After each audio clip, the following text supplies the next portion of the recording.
Bonsoir à toutes et bonsoir à tous. Une femme ce soir, elle s'appelle Émilie Labourdette. Elle a beaucoup de cordes à son arc. Elle est bioénergéticienne, praticienne en libération du cœur péricarde, de la méthode Chamodo, thérapie des fascias et ostéothérapie, animatrice en atelier de gymnastique sensorielle et méditation pleine présence. Son travail s'oriente sur l'accompagnement au changement à travers l'intelligence du corps et la mutation du mental humain. Elle a écrit en 2011 Réconciliation aux éditions Vive et en 2022 Écoute ton cœur, qui est une réédition, et Intelligence corporelle et processus vibratoires en 2022 aux éditions du Souffle d'Or. On va parler de Jean-Pierre Chamoudot, qui est kiné, ma sœur. Vous l'avez rencontré en quelle année? Je l'ai rencontré en 2013.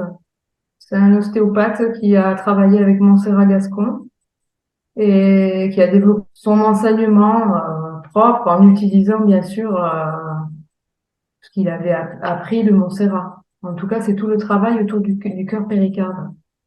Il dit aussi qu'il a travaillé d'après le travail de Léonard Lascaux, c'est ça? Léonard Lascaux? Oui, je pense qu'il a déployé ça après Oui. que je l'ai rencontré. Donc c'est un médecin obstétricien, gynécologue, je parle de Lascaux, hein, Oui, qui a développé une guérison holo-énergétique avec l'énergie du tout, l'amour, force de guérison. Ça fait 40 ans qu'il travaille sur ce sujet. Vous avez aussi étudié la méditation pleine conscience avec Danis Bois. alors c'est la méditation pleine présence. Il y a quelques années, j'ai suivi le programme de la méditation pleine conscience qui est issu du travail de John Kabat-Zinn et j'ai découvert la méditation pleine présence et tout le travail de Danny Bois il y a à peu près 5 ans. Voilà, c'est pas tout à fait la même démarche et aujourd'hui je transmets, je propose des pratiques pleine présence parce que pour moi c'est une démarche introspective qui va un petit peu plus loin que la pleine conscience. Alors, on les oppose pas du tout, mais c'est pas tout à fait les mêmes modalités pour avoir étudié les deux. On précise que vous êtes sur Pau et que là-bas, il fait pas beau aujourd'hui, c'est ça, il y a une tempête et que la connexion Oui, n'est pas géniale. Donc, on vous demande d'être indulgent sur le son de cette interview. Alors, on va parler un peu de vous. Vous avez failli vous noyer, c'est ça, et être écrasé par un train. Ça oui, vous c'est fait une peur? des épisodes que j'ai brièvement abordé dans mon livre Écoute ton cœur te parle.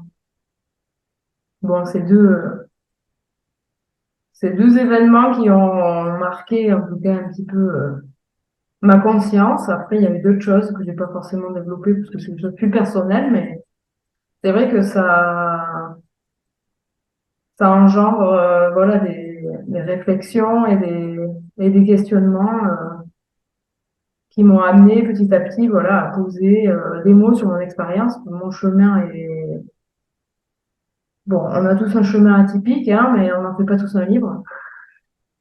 Non, mais est-ce que c'est là que vous avez fait le choix de ne plus ressentir? Non, c'était avant. C'était avant.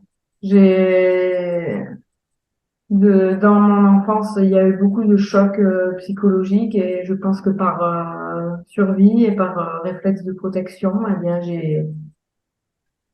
j'ai coupé tout mon ressenti, tout mon lien au corps pour survivre en fait. Et puis au bout de quelques années, je me suis bien aperçue il manquait une dimension dans ma vie. Au bout d'un moment, on survit, mais après on est freiné, on est bloqué quand on n'est pas en lien avec sa dynamique corporelle et son ressenti. Donc j'ai dû faire tout le chemin de retour au corps. Donc ça a pris quelques années. C'est ce qui m'a finalement amené sur le chemin de l'accompagnement et de la thérapie, et qui m'a rendu aussi dans cette capacité d'écoute et oui, d'accompagner les autres ensuite, parce que je m'accompagnais déjà moi-même dans cette reconnexion qui a été assez longue, ouais, je veux dire. Donc l'importance de s'identifier à l'expérience, c'est-à-dire ne pas faire le choix de ne plus ressentir, mais s'identifier à l'expérience, la reconnaître déjà. Oui, déjà, voilà, on vit tous des événements qui peuvent être ou traumatiques ou perturbants ou qui vont à un moment donné nous questionner et c'est savoir qu'est-ce qu'on en fait de ces expériences interpellantes, troublantes, violentes. Et l'idée, c'est pouvoir en fait potentialiser chacune de nos expériences. En tout cas, c'est la manière dont moi j'ai répondu à ce que la vie m'a amené, hein, parce que quand on est un enfant, on n'est pas encore, à mon avis, dans l'aspect créatif du vivant.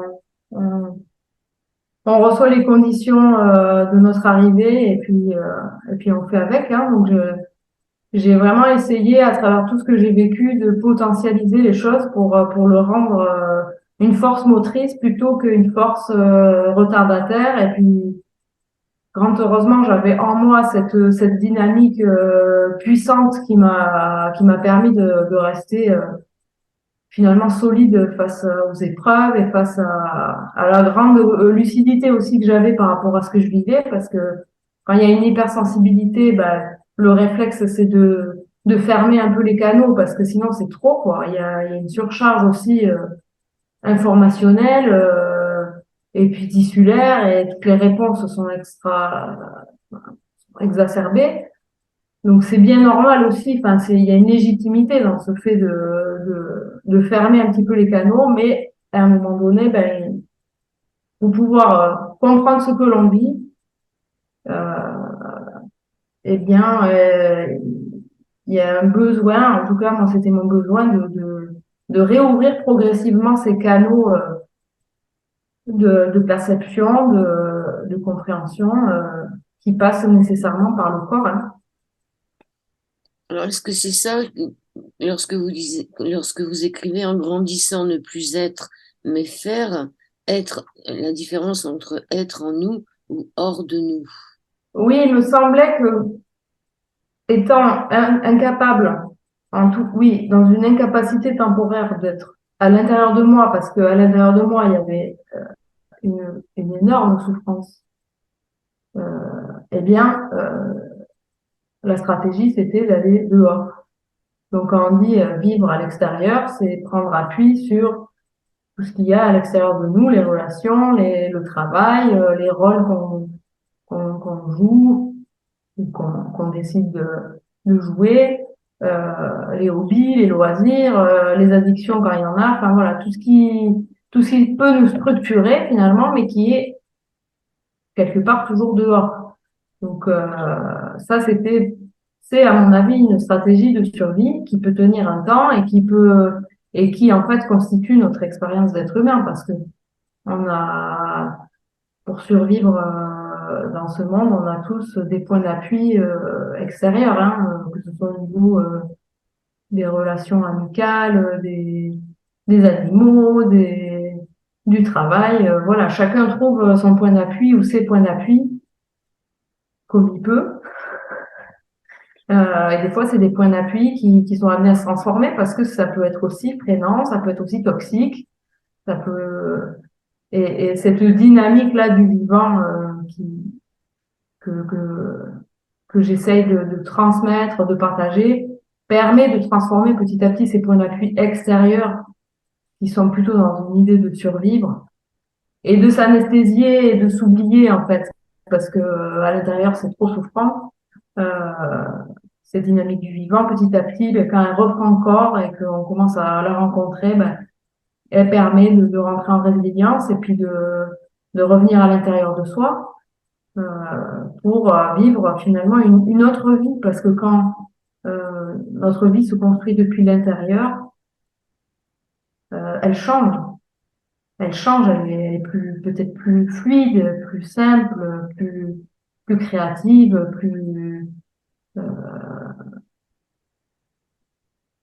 oui, ouais, plusieurs mots, plus joyeuse aussi. Hmm. Est-ce que ça passerait déjà par accepter le vide qu'on a en nous, le vide d'être, le vide d'amour, le reconnaître? Bien sûr, bah oui. Cette reconnaissance, c'est aussi légitimer, rendre légitime tout ce qu'on a vécu. Je l'ai pas toujours fait, voilà, ça prend du temps de dire, je veux pas être une victime, et en même temps, je me dois de reconnaître ce qui a été vécu, ce qui m'a touché, ce qui m'a fait me perdre aussi, peut-être. Voilà. C'est important de reconnaître ça à un moment donné, et du coup de reconnaître il y a un sentiment de vide et que on a des manques et que on a des besoins, des besoins qui arrivent suite à une histoire, et des manques et un climat d'insécurité. Enfin, toutes ces configurations finalement de vie que tout le monde, plus ou moins, peut en témoigner, parce que je reçois des personnes en séance individuelle, je veux dire, il y a des milliers de personnes qui ont des histoires et incroyables et sordides, et c'est hallucinant en fait ce qu'on vit. Alors il y a une pudeur, hein, tout le monde ne raconte pas son histoire personnelle, mais à un moment donné, c'est important, à mon avis, de reconnaître son histoire et de voir tout ce qu'on a passé et de s'appuyer dessus pour pouvoir en faire une force motrice, parce que passer de la peinture dessus et dire bon, ben c'est bon, ça va, j'ai avancé quand même, j'arrive malgré tout à être à peu près dans un équilibre. À mon avis, à un moment donné, ça peut nous rattraper, quoi. Et Oui, et l'importance de définir le rôle que nous jouons, parce qu'on est oui, toujours capable de savoir qu'on joue un rôle. alors, ben, ça c'est toujours cette notion de qui je suis finalement, qui je suis, qu'est-ce qui me je parle des rôles et j'ai reparlé aussi dans mon dernier livre, l'intelligence corporelle et processus vibratoires, le fameux bourreau victime, bourreau sauveur, parce que c'est un triangle qui revient encore en permanence dans les relations et la dynamique de relation. Et c'est sûr que ça joue parfois à des niveaux très subtils. Donc c'est vraiment développer cette capacité à se voir faire et à se voir répondre aux situations, et dans la relation, voilà, c'est vraiment cette notion de s'observer pour pouvoir déceler à un moment donné dans quel rôle on s'enferme ou dans quel rôle on se met pour avoir finalement une sentiment d'existence, quoi. Parce que ces rôles, de, au final, biaisent un petit peu ce que nous sommes dans notre nature réelle, j'ai envie de dire. Alors, c'est une manière de vivre sa vie, d'avoir un rôle, et il y a des personnes qui vont vivre comme ça toute leur vie, et c'est OK. On peut tout à fait se sentir vivant dans un rôle de parent, dans son rôle professionnel, enfin, dans son rôle de sauveur, et c'est OK, il n'y a pas de souci, mais à un moment donné, à mon avis, c'est limitant de rester là. En tout cas, moi, c'est ce qui est apparu en moi, et j'ai donc essayé de démanteler à l'intérieur de moi toutes ces mécaniques qui parfois sont très très subtiles. C'est, on se voit pas faire, hein, mais des fois on a des intentions louables, et surtout quand on est thérapeute, hein, au début, voilà, on veut sauver le monde, hein, on passe tous par cette phase, hein, de sauveur. Bon, ben à un moment donné, c'est bien de réaliser qu'on sauve personne, qu'on est peut-être un point d'appui, peut-être un, voilà, il y a un mot qui sera posé, oui, voilà, il va y avoir un effet, mais c'est la personne qui est son propre moteur dynamique, et donc c'est petit à petit, c'est arriver à quitter tous ces rôles pour rentrer dans une dimension que je nomme réelle, parce que c'est finalement arriver à sentir et à vibrer à l'intérieur de soi qui on est, hors de tous ces rôles. Et ça, c'est vraiment la dynamique du vivant qui le donne, pour moi. Oui, donc arrêter notre blablabla intérieur, vous parlez d'un mental inférieur qui peut être un ennemi ou un ami, et il faut Hum, arrêter de croire que cette voix qu'on entend, c'est moi, mais hum. devenir l'observateur de soi-même. Dire stop aux pensées négatives. Et vous dites que nos pensées sont extérieures à nous, ce sont des entités énergétiques vivantes. Oui. Donc, oui, le phénomène de la pensée, bon, c'est un gros morceau, hein. C'est vrai que quand j'étais enfant, moi, j'avais un mental déjà très, très toxique, très, très envahissant. Voilà, j'étais dans une dépression déjà dans un jeune âge, hein. Et, euh, et quand vous avez une voix dans votre tête qui turbine et qui vous dépeint en fait un tableau toujours très sombre et très angoissant sur l'avenir, soit vous restez là puis vous avez envie de vous suicider hein, à un moment donné, soit vous commencez à vous dire mais en même temps, je suis en capacité d'observer ce phénomène de la pensée, c'est bien que c'est un phénomène qui est extérieur à moi, puisqu'il y a moi qui observe la pensée qui m'habite. Et donc, ça a commencé très jeune, moi, cette conscientisation du phénomène de la pensée. Et j'ai bien été obligée d'entreprendre, des- oui, des démarches. Et là, pour le coup, c'est vraiment la pleine conscience qui m'a permis de passer une grosse étape. Parce que dans la démarche de la pleine conscience, on fait une observation détaillée de nos pensées. Est-ce qu'il y a des pensées récurrentes? Est-ce qu'elles sont plutôt positives? Est-ce qu'elles sont plutôt négatives? Et il y a eu vraiment une mise en, en lumière de la mécanique de la pensée. Et ça, c'est énormément, moi, ça m'a vraiment engendré un déclic de désidentification à la pensée. Et c'est pour ça que encore une fois, toujours pour des personnes qui sont très soumises, en fait, très assujetties à la mécanique de la pensée, je leur conseille souvent de faire ce programme parce que ça a marché pour moi, je me dis, bon, ben, ça peut marcher pour d'autres. Après, il y a tout un cheminement par rapport à la pensée qui est par palier. C'est-à-dire qu'au début, on se rend compte qu'il y a une pensée qui est polarisée. Il y a des pensées négatives et des pensées positives. C'est déjà une première étape d'arriver à avoir une capacité de déceler, en fait, la coloration de la pensée qui nous habite, à favoriser plutôt la pensée positive, voilà. Ça, c'est tout un champ aussi qui a été développé dans la spiritualité. Mais ce n'est pas suffisant. C'est pas suffisant. Donc, bon, bah, après, encore une fois, ça a été mon chemin et dans mon processus, c'est là où je parle vraiment de la mutation du mental où, à un moment donné, l'aspect réflexif de la pensée disparaît au profit d'un plan mental qui change de fonction. Voilà. C'est-à-dire qu'il n'y a plus de réflexion. Alors ça, c'est que ça paraît improbable et impossible pour certaines personnes, mais il y a un espace vide qui se donne et c'est bien réel puisque moi je le vis et que je suis pas la seule à le vivre. Et ça, c'est le fruit d'une mise en lumière en fait de toute cette mécanique de la pensée. Il y en a qui peuvent le vivre de manière spontanée, hein, j'imagine. Je ne sais pas là, moi je parle que depuis mon expérience. En tout cas, le phénomène de la pensée, c'est encore quelque chose qui domine l'être humain.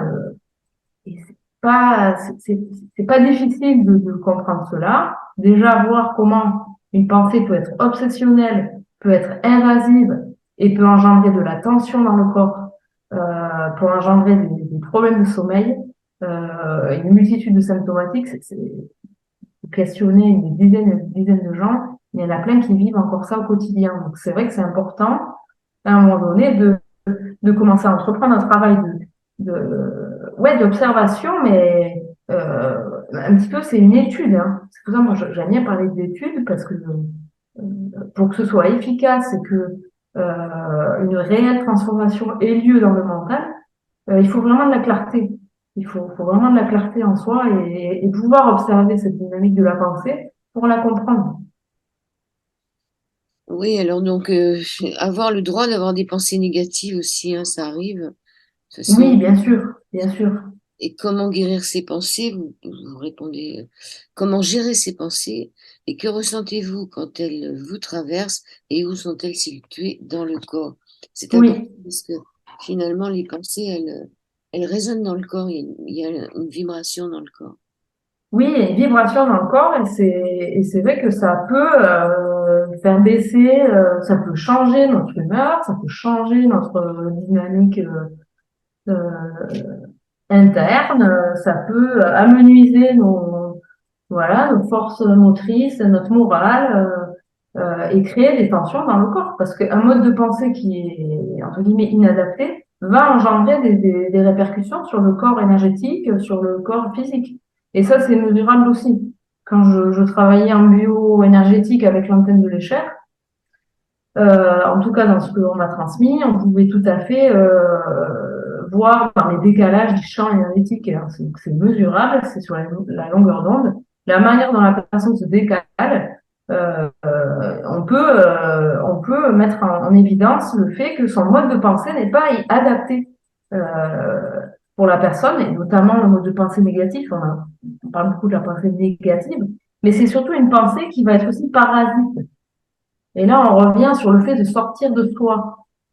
Et qu'est-ce qu'on apprend finalement quand on médite? On apprend à rester en soi et à ne plus se laisser dominer par ce phénomène de pensée qui a tendance à nous faire partir ou sur des lignes de temps qui n'existent pas, enfin, qui n'existent pas, qui nous sortent de ce fameux instant présent, qui vont nous amener dans le passé et qui vont nous amener dans le futur, ou des pensées qui n'ont rien à voir avec ce qu'on est en train d'explorer à l'intérieur de nous.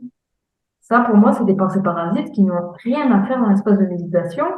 Et, et, et, et par rapport à ça, je parle presque de faire un choix. Et il y a une forme d'autorité à développer par rapport à la pensée.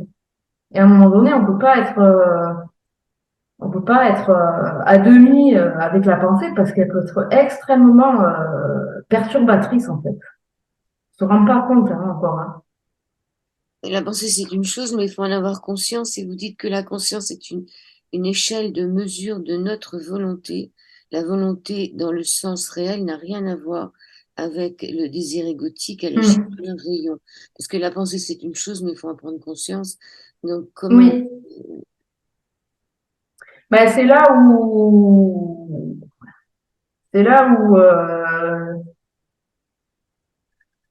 comment dire.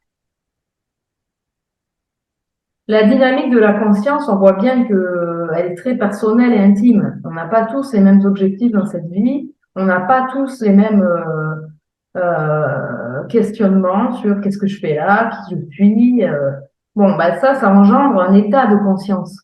Et c'est vrai que il va falloir que la personne vive un petit peu un état de saturation et de souffrance extrême à un moment donné, ou vivre un état de maladie, ou vivre un deuil, ou je sais pas, un choc en fait, pour que peut-être à un moment donné, elle ait cette présence de corps et d'esprit, de se dire mais attends, est-ce que je suis pas passée à côté de quelque chose? Et ça, pour que la personne se mette en route, c'est, à mon avis, une synchronicité et une multiplicité de facteurs qui appartient et à la programmation de la personne et à son caractère et à sa capacité aussi de, de se déployer et de vivre son processus de conscientisation. On n'est pas tous au même endroit et ça, c'est respectable. Hein. Quand vous avez quelqu'un qui vit une dépression et qui ne voit pas le bout du tunnel. Il a à ce moment-là, il est dans une incapacité structurelle de le faire. Euh, C'est-à-dire que vous avez beau essayer parfois il faut bien se rendre à l'évidence que la personne ne peut pas. Et c'est vraiment ça, c'est très structurel. Donc, euh, soit à un moment donné, il va y avoir une fenêtre qui va s'ouvrir parce que un mot, un sourire, une rencontre, un événement va déclencher quelque chose. Et ça, pour moi, ça appartient au plus grand de nous. Hein. C'est l'intelligence du vivant, ça. Hein. C'est pas, on peut pas le commander, on peut pas le décider. On a tous envie d'aider quelqu'un qui est mal. Hein. Surtout, voilà, en ce moment, il y a un paquet de gens qui vont mal. Et on voit bien à quel point c'est difficile parfois d'aider quelqu'un. Donc cette mécanique interne, de cette dynamique de la conscience, pour moi, elle est en lien avec une potentialité énergétique, psychique, oui, très structurelle, qui dépend d'un potentiel de départ aussi. Voilà, potentiel de départ, un contexte, un environnement. Oui, Il y a oui, une multitude de facteurs. l'incarnation, comme si les gens refusaient d'être incarnés avec cette sensation de séparation qui fait que finalement c'est là où est le problème. Puisque tout votre livre, c'est de retourner dans le cœur, ce refus d'incarnation pour la plupart des gens. Je pense qu'en Hmm, ce moment, il y a plein de gens qui se posent cette question de qu'est-ce qu'on fout là? Ils n'ont pas bien du tout sûr. envie d'être incarnés. Ben, en même temps, c'est légitime de pas envie d'être incarné dans un monde comme celui-ci. Donc, c'est déjà accepter ça. Et une fois qu'on a accepté ça, eh ben, il faut aller un petit peu plus loin. C'est sûr que ça demande une certaine énergie, une certaine volonté qui, euh, qui va émaner. Ben, c'est pareil, toutes les forces un peu retardataires qui peuvent graviter dans notre espace et corporel et informationnel. Faut à un moment donné aussi pas toujours les laisser nous clouer au sol, quoi. Le lien de la volonté, c'est aussi ça, c'est-à-dire on vit dans un monde complètement inversé. Et c'est maintenant, qu'est-ce que je fais avec ça? Et il y a toujours des voies de passage parce que quand vous observez le corps humain, la vie trouve toujours une voie de passage. Et c'est vraiment notre apprentissage de venir rejoindre cette capacité, cette potentialité du vivant. C'est pour ça que je m'appuie beaucoup sur le corps et c'est ce qu'on observe dans le corps parce que je me dis, mais on a ça en nous.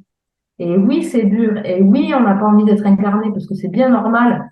Quand on commence à se réveiller, en plus, à croiser des informations, euh, eh bien, c'est sûr que c'est pas très agréable, hein, de réaliser comment ce monde est fait. Et en même temps, ben, on est là pour apprendre, hein. Ouais. Et puis, on n'a pas 36 solutions. Alors, vous écrivez qu'il semblerait que la brutalité des événements qui se succèdent depuis 2 ans, que ce soit les mesures de confinement, déclaration de l'état d'urgence, état de pandémie, privation de liberté, guerre, etc., ait enclenché une réminiscence extrême de peur historique et mémorielle. Oui, C'est-à-dire qu'en ce moment, on a cette peur qui est en nous. Bon, l'importance de la posture, qui est l'attitude du corps et sa position dans l'espace aussi. C'est-à-dire comment travailler la posture. Parce que la posture, ça peut nous ramener aussi, ça peut nous aider. Qu'appelez-vous le corps éternel? voilà. Ouais, il y a plusieurs questions. Parce que c'est très difficile de résumer vos 2 livres en même temps. Là, on a beaucoup été sur le premier, là, sur Écoute ton cœur. Oui. Voilà. Bon, Donc, en tout cas, enfin, disons, on peut, par rapport à la question des réminiscences, le contexte collectif a fait remonter, en quelque sorte, a mis en résonance, a mis en vibration les corps émotionnels, les corps physiques, les corps cellulaires. Euh, et donc, il y a toute la dimension de la mémoire. Et quand on connaît l'histoire de l'humanité, on a bien des raisons d'avoir des peurs en nous. Hein, mais ces peurs, du coup, se sont vraiment révélées chez les personnes. Voilà, avec j'ai mis quelques témoignages dans lesquels les impacts de la guerre vont avoir plus de résonance chez certaines personnes, chez d'autres pas du tout. À l'inverse, la pandémie a eu des résonances énormes sur certaines personnes et d'autres pas du tout. Et c'est là où on voit que structurellement, ben voilà, on porte pas les mêmes choses. Et ça joue dans nos espaces corporels. Donc, la peur, quand elle résonne dans le corps, elle va engendrer une rétraction des tissus. Hein. Donc, on va adopter une posture de repli. Euh, et là, encore une fois, soit on se laisse imprégner de la mémoire et on laisse ça nous engloutir, nous envahir, et puis en fait revenir dans vraiment dans un repli, une posture de protection. Soit on peut essayer à travers l'appui du corps, l'appui de la présence au corps, qui elle est une dynamique d'instant, puisque dans le corps tout est toujours en mouvement. Quand vous mettez en lien avec cette dynamique-là, eh bien vous pouvez accueillir la peur et la résonance de la peur dans les tissus, dans le corps, dans la posture, mais venir contrebalancer cette réponse en vous mettant en mouvement. Et c'est là où le champ en fait des outils de la fasciathérapie, le mouvement sensoriel et tout ce qui nous met en lien avec cette puissance du vivant peut nous aider. Parce que si on se laisse complètement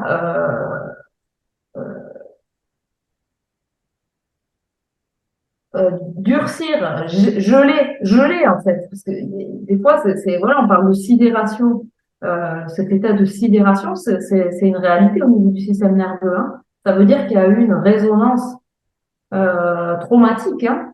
Il y a des personnes qui sont dans le traumatisme avec le contexte collectif. C'est pas de l'imaginaire ou c'est réel. Ils vivent dans leur corps des résonances extrêmement fortes. Donc maintenant, c'est qu'est-ce qu'on fait avec ça? Soit je reste dans un état traumatique et je subis tout en fait. Je subis et du coup, en réaction en chaîne, il y a une perte de sens. Il y a des perspectives d'avenir qui sont quasi nulles. Enfin, il y a un désespoir, etc., etc. Soit j'apprends à mobiliser la dynamique du vivant à l'intérieur de moi, qui a été nommé mouvement interne, hein, fasciothérapie, mais bon, tout ça c'est des mots. Euh, euh, Quand vous arrivez à vous mettre en lien avec votre puissance de vie, cette puissance de vie qui anime le corps et qui est euh, dans la capacité de se renouveler en permanence, vous mettez toutes les chances de votre côté pour venir contrebalancer les effets d'un collectif oppressant, des événements accablants qu'on vit. Et c'est facile c'est facile de comprendre que ça peut avoir une répercussion plus ou moins importante dans nos corps. Par contre, c'est important de pouvoir avoir des ressources pour pouvoir y répondre, parce que sinon on reste complètement figé. Et c'est sûr que les perspectives d'avenir sont compliquées. Alors, moi, dans mon chemin, c'est cette ressource du vivant et du corps qui m'a permis de traverser les chocs et les épreuves. Donc c'est pour ça qu'aujourd'hui je parle de cette dimension, parce que ça fonctionne. Oui, vous dites que depuis 15 ans et après 10 années d'accompagnement en thérapie manuelle et énergétique, ça vous permet d'affirmer aujourd'hui que le corps est l'instrument du renouvellement et le témoin de la mutation du mental humain. Donc, le Oui, mental, il bougera avec le corps. Et c'est vrai que quand on dit ça, c'est clair que le corps est l'instrument du renouvellement et le témoin de la mutation du mental humain. Quand on regarde son corps, ben, on voit qu'il vieillit ou on le voit, on sent qu'il est en forme ou qu'il n'est pas en forme. Donc c'est important. Euh, oui, et souvent c'est trop peu considéré hein, quand même encore. Et c'est pour ça que développer l'intelligence du corps dans les entreprises, dans les dynamiques d'accompagnement, quelles qu'elles soient, euh, pour moi, c'est ça l'avenir, parce que quand le lien avec le corps a été détruit ou n'a pas pu se faire pour multiples raisons, il nous manque une part considérable de notre dimension aussi universelle, de notre lien, ce sentiment de séparation, il émane aussi de ça.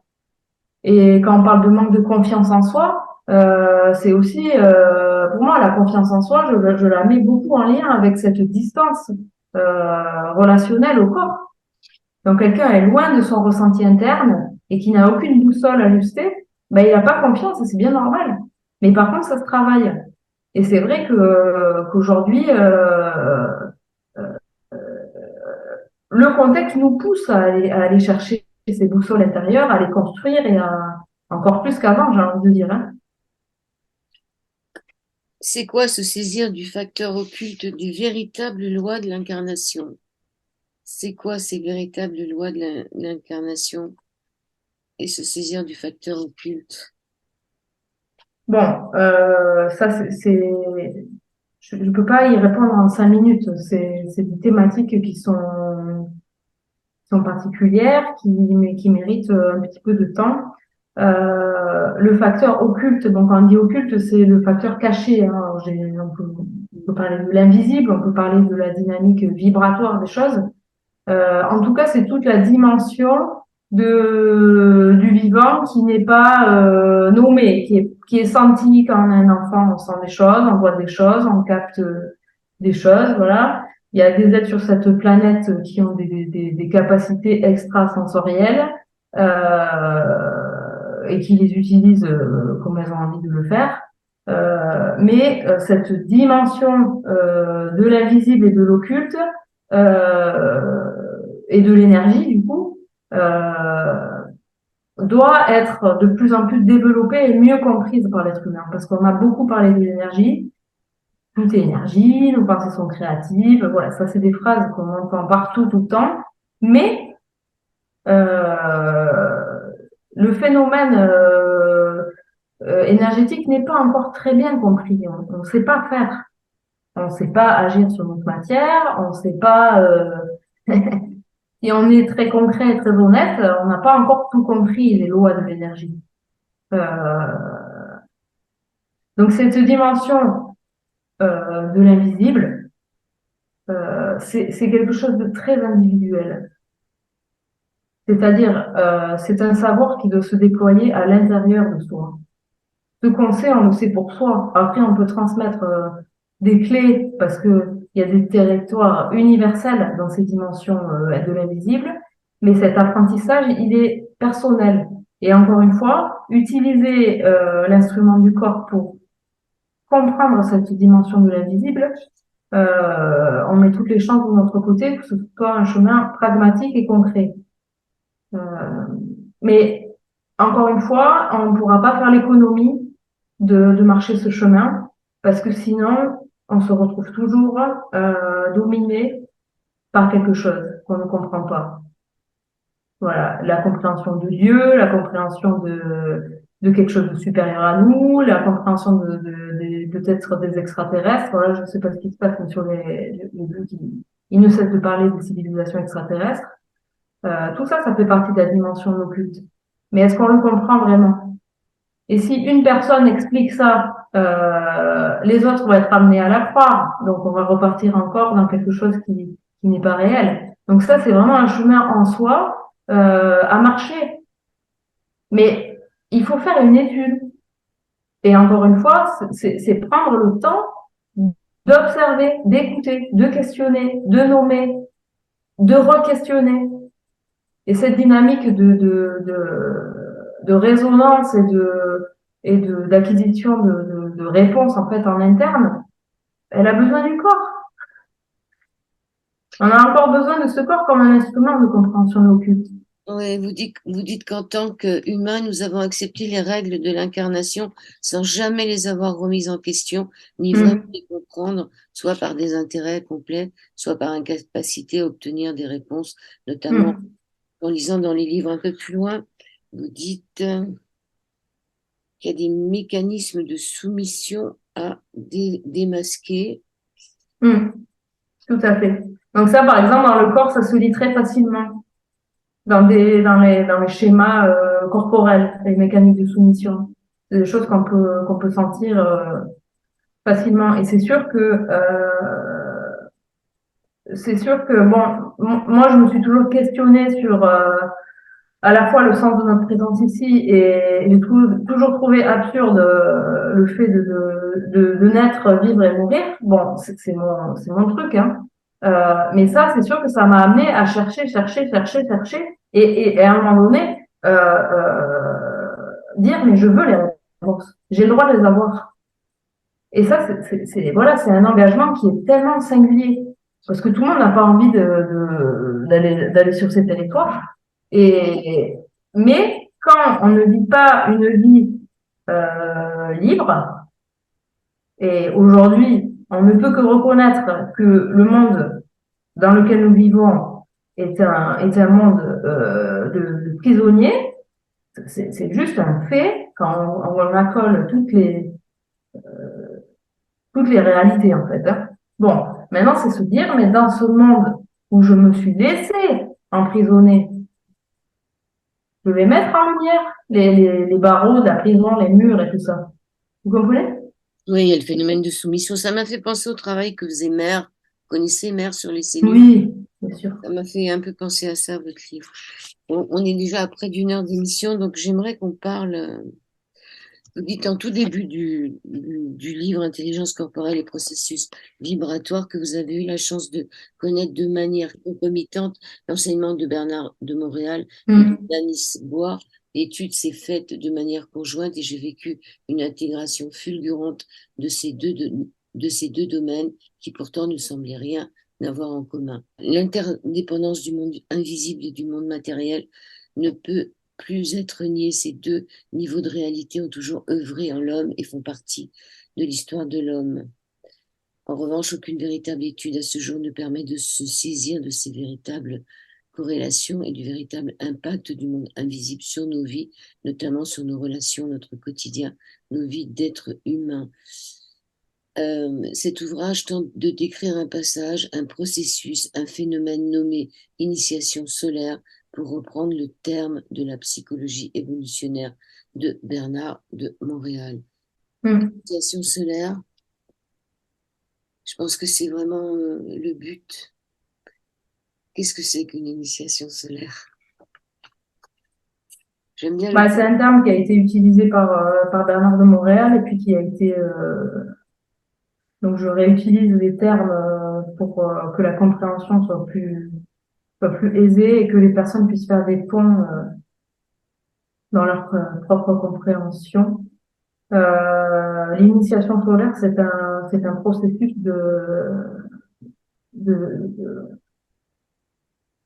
de conscientisation, de mutation de notre nature multidimensionnelle.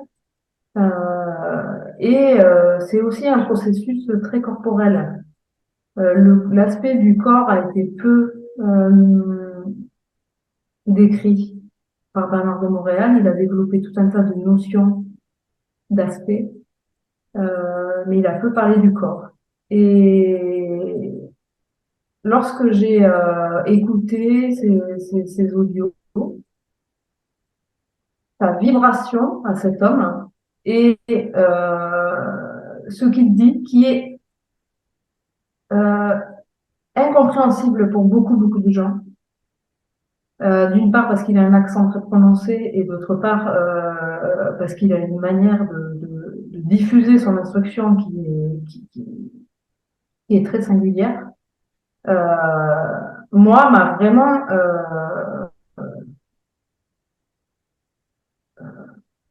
touché, mais cellulairement. Oui, ça vous a parlé. Ça m'a parlé, mais plus que parlé. C'est-à-dire que j'ai senti vraiment une mise en vibration à chaque fois que j'écoutais et je n'essayais pas de comprendre ce que disait cet homme. Je laissais juste résonner ses paroles. Et ça m'a enlevé un poids énorme parce que ça a mis des mots sur ce que je pressentais, mais que je n'arrivais pas à nommer. Et comme parallèlement, je développais ma capacité à décrire mon ressenti, à rentrer en relation avec mon ressenti, il me semble que ces deux aspects-là ont participé à une accélération probable du processus qu'on nomme initiation solaire. Donc l'initiation solaire, dans l'initiation solaire, il y a initiation. Hein. Donc c'est vraiment une instruction, mais qui est complètement personnelle. C'est-à-dire ce que je vis et la manière dont j'ai vécu n'appartient qu'à moi. Et c'est pour cela qu'on ne peut pas en faire une école et on peut pas. C'est là où c'est délicat, c'est-à-dire on ne peut pas créer une nouvelle forme avec des écoles, des machins, des trucs, parce que c'est un processus individuel. Et le côté solaire, moi je le mets en lien avec l'ouverture à un centre à la fois psychique, énergétique et vibratoire qui se différencie de l'aspect lunaire. L'aspect lunaire que je mets en lien, moi, avec les forces plus retardataires. Et les forces, on va les appeler retardataires. Celles qui retardent l'évolution humaine, mais qui ne peuvent pas l'empêcher. Donc cette initiation solaire, elle sera vécue de toute façon par de nombreux individus. Et je connais beaucoup de personnes qui sont soit dans le processus, soit dans le début, le milieu, enfin, après c'est à chacun d'évaluer là où il en est. Donc c'est un processus qui est à la fois C'est une mutation parce que le mental, comme je le disais, change de statut. Il n'est plus soumis à la mécanique réflexive. Il devient un support de réception, un support d'instruction. Il y a un arrêt des réponses existentielles, il y a un arrêt des questions existentielles, mais il y a une réception de réponses et de compréhension qui se fait au goutte à goutte. Parfois, c'est des flots d'informations, parfois c'est du goutte à goutte. Donc, il y a des moments où on vit dans un espace vide. Voilà. On devient un support réceptif plutôt qu'un support réflexif. Euh, et pour moi, l'orientation que mon initiation prend, c'est celle de faire le lien avec le corps.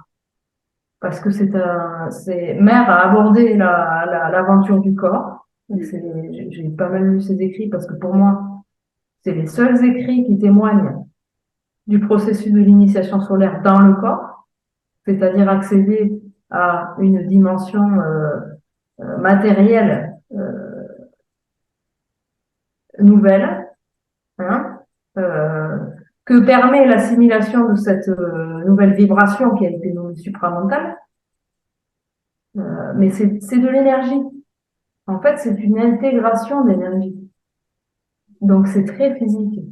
Alors, cette intégration, elle a des paliers, elle a des étapes, il y a des différentes intégrations. Et c'est pour cela que pouvoir poser les mots sur ces différentes étapes, pouvoir suivre dans le corps, depuis le corps, les modifications, les résonances, ce qui change, parce que tout change.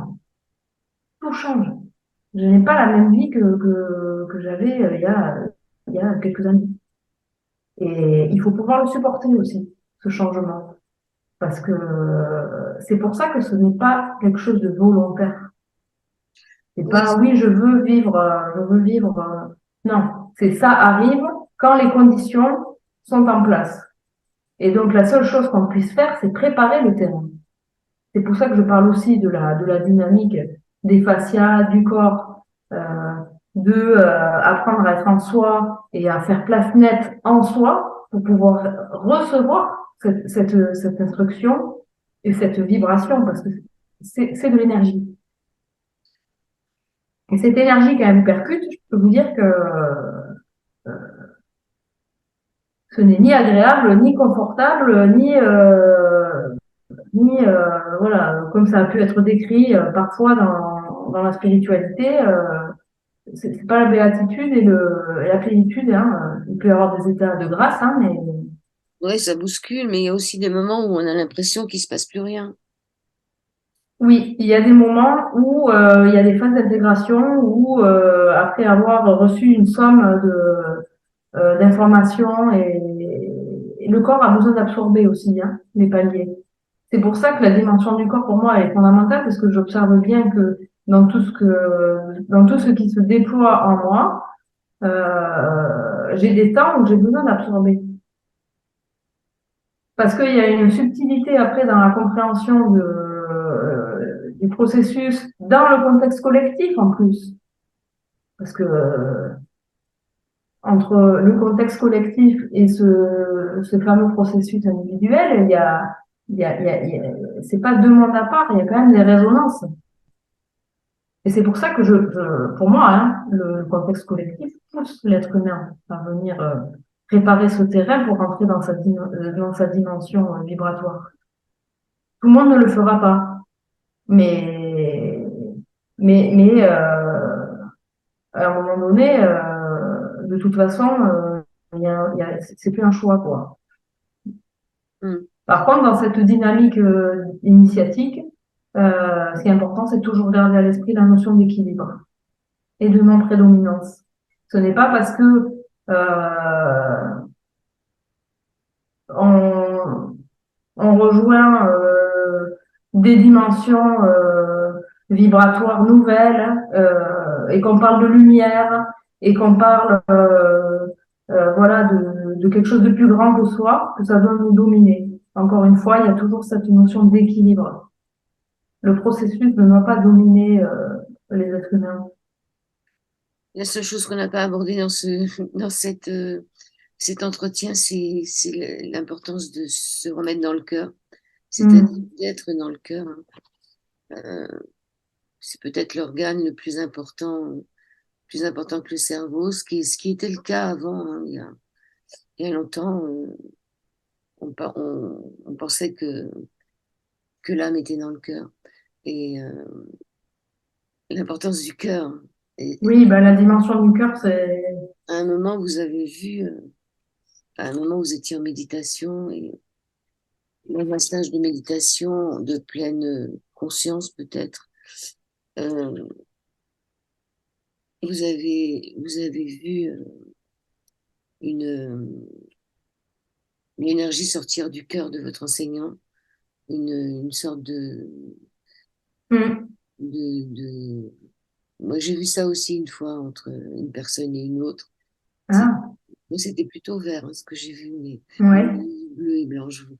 Et je pense qu'on est vraiment fait d'énergie et que ça serait bien qu'on puisse justement accéder à tout cet invisible, que cet invisible devienne visible. Ouais, c'est en train de, mais c'est vrai que cette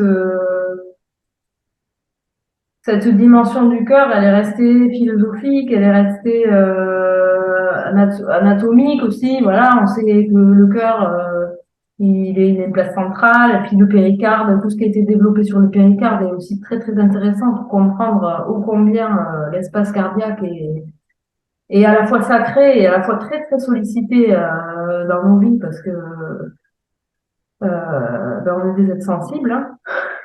Et cette membrane du péricarde, elle ne cesse de nous protéger dans ces absorptions euh, et, enfin, des événements, en fait.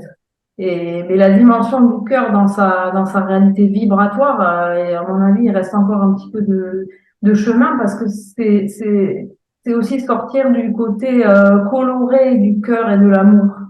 Et coloré dans le sens dépasser les idées, les croyances qu'on a sur ce qu'est l'amour et sur ce qu'est la vibration d'amour et le principe de l'amour. Et c'est vrai que ça aussi, dans encore une fois ce que j'ai pu vivre, le principe de l'amour est un principe qui est éloigné de ce qu'on peut croire de l'amour humain. Cette dimension vibratoire est colossale en termes d'énergie à accueillir hein, dans le corps. Colossale. Et ce que je décrivais dans le début du livre, cette mise en vibration là, dans le chakra cardiaque, ça a été aussi un choc. Donc vous voyez, tout ça, Oui, oui. et puis ça nous fait penser que tous ces cardiopathies, tous ces problèmes de cœur qui sont liés ou au Covid ou au vaccin, je veux dire, hein, c'est pas par hasard. C'est peut-être l'organe le plus fragile aussi, le cœur de notre... Mais il y a vraiment les deux dimensions, ce cœur. C'est ça qui est toujours très étonnant dans le corps. C'est que il y a cette dimension de fragilité, de sensible en nous, de résonance mémorielle et traumatique qui est là, et en même temps, dans l'arrière-plan, je dis l'arrière-plan parce que pour l'instant c'est toujours un arrière-plan, parce que quand quelqu'un vit une guérison spontanée, ben, pour moi c'est l'arrière-plan qui prend qui vient au devant de la scène et qui se révèle, hein. Mais ce corps puissant, illimité, résilient, euh, rempli de nos potentialités, il est là aussi. Il est là aussi. Et c'est pas évident d'accéder à cette lecture, de sortir en soi ces deux dimensions. Parce qu'on est à la fois très fragile et à la fois hyper fort, quoi, dans tout ce que nous vivons. Donc c'est vrai qu'il faut prendre soin de cet espace et l'aider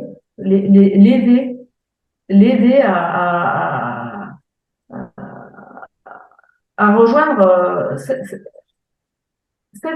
potentialité naturelle. C'est pour ça que je parle de corps mémoire et de corps réel dans mon livre, parce que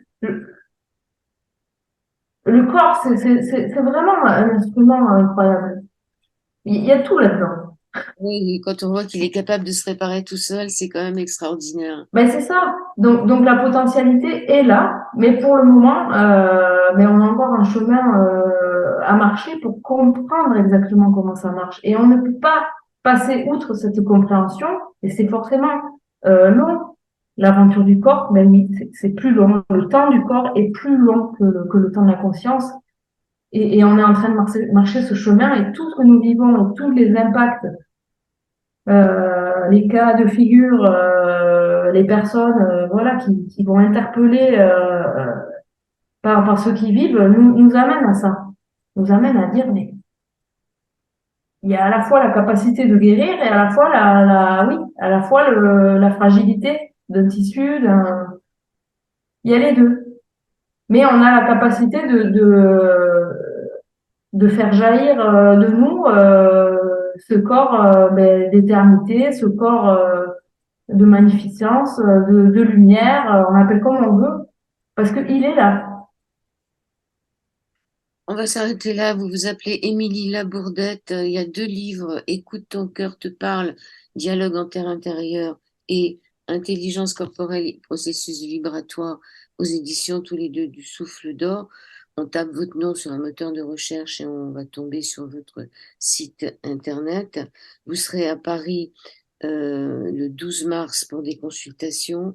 Vous serez les 4, 5 et 6 février au Salon du bien-être de Pau. Et Oui. qu'est-ce que vous allez proposer à Paris pour les consultations? Ça dure 1 heure, ça dure combien de temps? Ça dure une heure et quart, 1 heure et demie. Je fais une lecture avec la personne de son espace corporel. C'est une séance sur table, donc mobilisation des espaces via le fascia, en essayant de lire dans le corps ben, toutes les mécaniques un peu retardataires qui peuvent être présentes dans la personne. Et puis après, c'est essayer de trouver des exercices ou des petites pratiques qui vont venir soutenir tout le processus de réactualisation de la séance pour que la personne s'approprie vraiment son espace corporel et renoue peut-être avec des nouveaux appuis. Donc, il y a plusieurs dimensions dans les consultations, hein. Des fois, c'est nourrir le socle de sécurité, se valider, trouver des nouveaux appuis, reconstituer des racines parce qu'il y a eu un décès ou il y a eu une perte. Donc voilà, c'est toujours depuis le corps venir identifier ce qui retarde ou ce qui manque à la personne ben, pour pouvoir se déployer dans son intégralité, quoi. Merci, vous dites que nos corps ne soient plus des prisons, mais des vaisseaux. Ouais. Comme ça, on va pouvoir naviguer. Merci beaucoup. Émilie. Merci beaucoup. Merci, Joël.